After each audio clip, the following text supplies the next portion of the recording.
Journalism వృత్తిలో శ్రీకాంత్ అనే వ్యక్తి చాకచక్యంగా విధులు నిర్వహిస్తూ ఉంటున్నారు.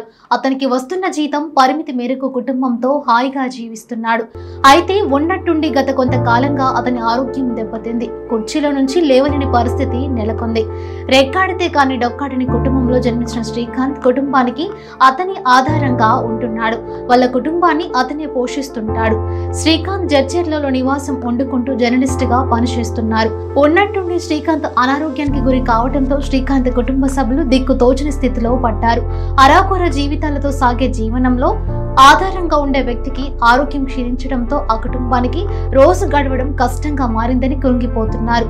దాతలు ఎవరైనా పెద్ద మనసు చేసుకుని తమని ఆదుకోవాలని వేడుకున్నారు. ఈ క్రమంలోనే విషయం తెలుసుకున్న height news channel chairman TVN Rajesh గారు ఫోన్ చేసి పూర్తి వివరాలు కనుక్కున్నారు. అనంతరం శ్రీకాంత్ వాళ్ళ కుటుంబాన్ని కలిసి పరామర్శించారు.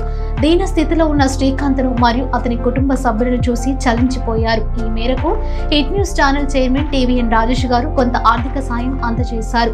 అలాగే వాళ్ళకి అండగా ఉంటారని భరోసా కల్పించారు. అనంతరం అందరూ ముందుకు వచ్చి శ్రీకాంత్ కు సహాయం చేసి అండగా నిలవాలని కోరారు. తమ పరిస్థితిని అర్థం చేసుకుని వెంటనే ముందుకొచ్చి సహాయం చేసినందుకు ఆ కుటుంబం మొత్తం ప్రత్యేక ధన్యవాదాలు తెలిపారు.